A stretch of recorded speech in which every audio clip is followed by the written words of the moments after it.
Welcome to CMB Interior Design. Today we're bringing you behind the scenes to meet the skilled contractors who help bring our designs to life. Tara, samahan niyo ako.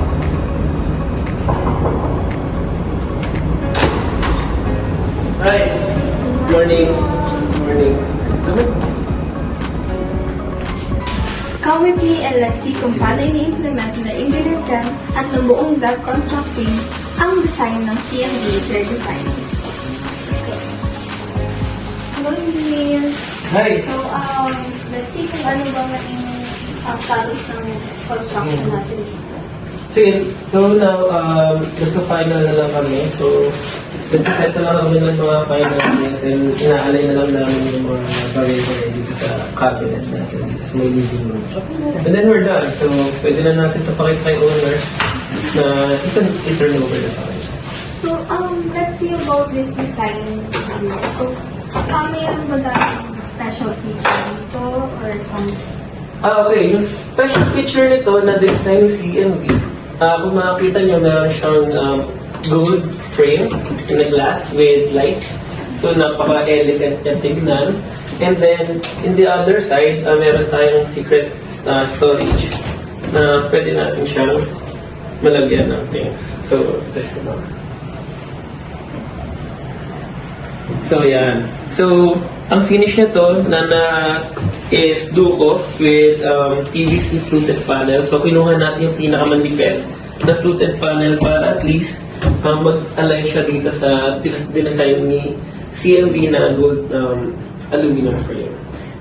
So, yeah. So, napaka-elegant niya. Tingnan.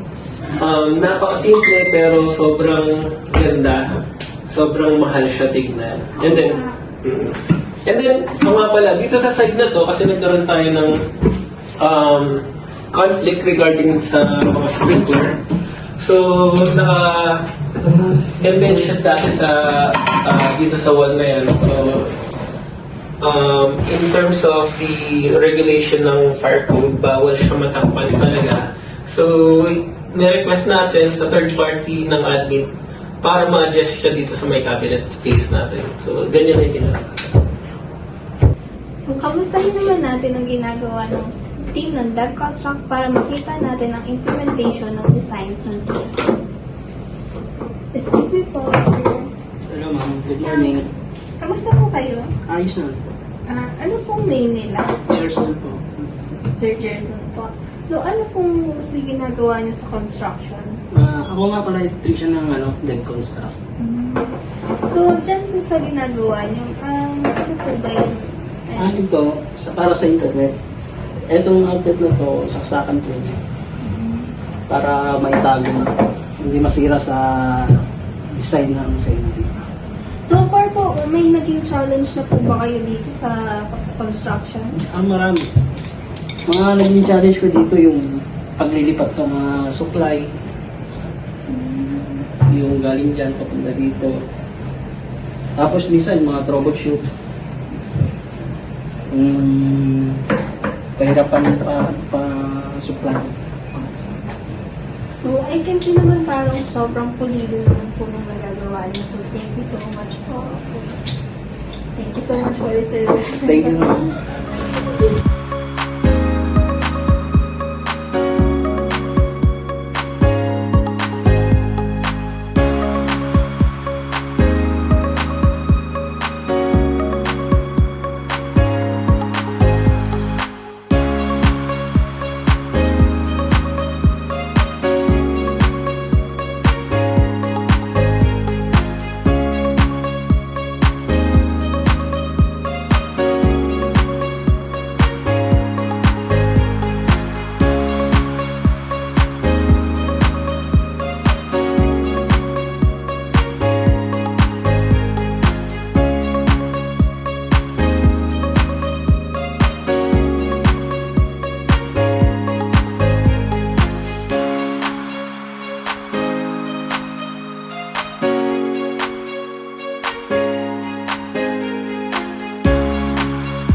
Hello everyone, I'm Bea Lantok from CMB Interior Designs, and today makakasama natin si Engineer Ken from Dev Construct. So good morning Engineer Ken. Good morning. So thank you so much for your time to speak with us today. So before I start my questions, kamusta naman po kayo so far? Well, I'm doing great. So, in terms of the project, we're nearing completion already. So, we're here just to finalize things na lang. So regarding this project and the collaboration with CMB Interior Design, so ano po yung scope of work natin sa project natin?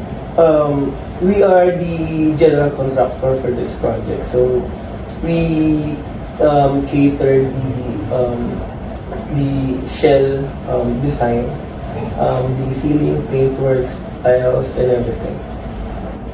So, base po sa construction, gano'ng katagal na po kayo sa construction company? My personal experience, I've been in the industry since 2012, so that makes 13 years. 13 years already. Medyo matagal na din. Yeah, matagal na. Yeah. So, regarding this project po ulit, so my question is, meron po ba kayo na-overcome na challenges and paano niyo po siya na-solusyonan? Challenges? Opo. In terms of the challenges, every project naman has its own challenges. No? So, in this particular design of CMB, naging very what's the term? Naging very teka lang, anong term itong term? Ang hirap kasi ng challenges kasi parang sa tagal namin sa construction, we, of course, my great team, parang every project nagiging fun na lang sa amin na gawin kasi nga nabuo na namin yung samahan namin and then yung experiences ng bawat isa. So we're just helping each other para mabuo yung project talaga ng design ng CMB. So in terms of the challenges, parang wala masyado. Basically wala masyado kasi ginalingan din talaga ng CMB yung pagde-design na ma-achieve namin siya in the simplest way, but in elegant naman yung magiging approach. So for sa project po na ito, meron po ba kayong specific na parang excited na gawin, parang or like nagustuhan niyo po throughout this project? Everything na din-design ng CMB, very elegant talaga siya. Sobrang maganda. Siguro, yung ginawa namin sa project na to is yung wallboard. Kasi first time namin siyang gamitin yung wallboard. And then medyo kahit paano nahirapan kami ng konti. Kasi in terms of dun sa mga dugtungan. Pero we achieved naman, tingin ko. So, that's fine, it's fine.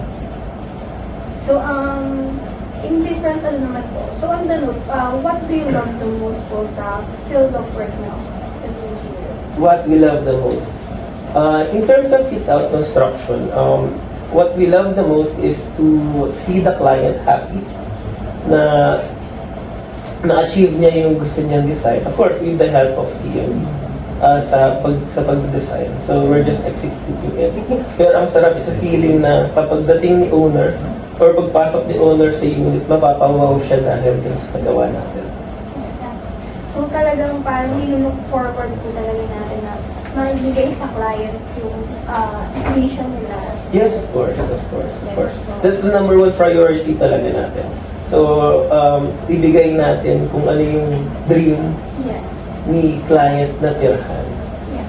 And with your help, sobrang I see naman na accomplish yung mga or na-achieve yung mga gusto ng client natin. Yeah. So very thankful for that, sir. And then, for our last question, sir, so what makes working with CMB interior designs different? Working with CMB,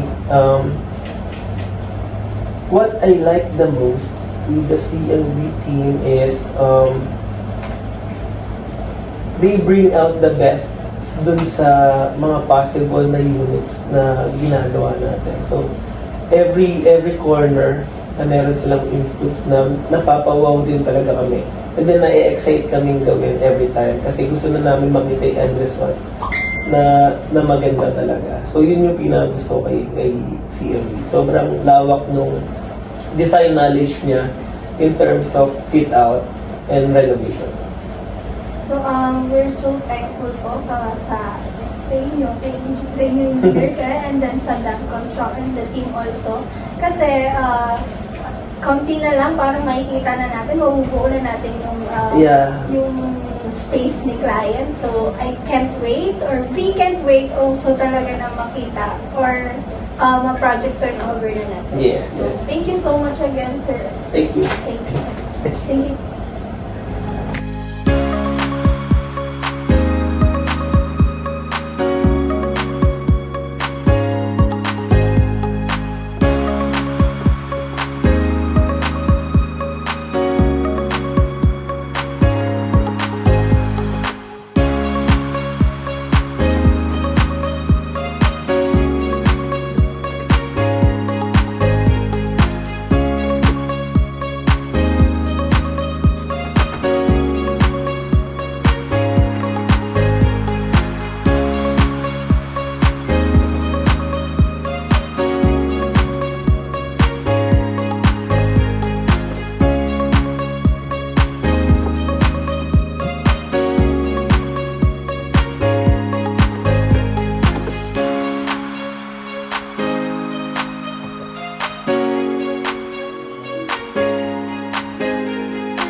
Excuse me po.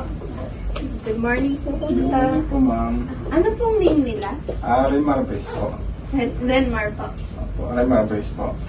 Ano pong mostly ginagawa nila sa construction? Ano yun? Ano po yung ginagawa nila sa Nag-aalay po ako construction? ng pinto. Kapente po ako ng Demcon, ma'am. Ilang years na po kayo nagka-carpet? Bali, 4 na taon na po, ma'am. 4 na taon na din po. So, meron po ba kayong naging challenge dito po sa project natin o sa pagka-carpet? Marami din po, ma'am. Lalo na po pag-aalay po ng mga pinto. Kabinet. Ito po, paano niyo po ba naging challenge po ba to sa inyo? Yung challenge po, ma'am, kasi niroter po po yan isa-isa, ma'am. Ano po bang material to, sir? Aluminum, ano sir?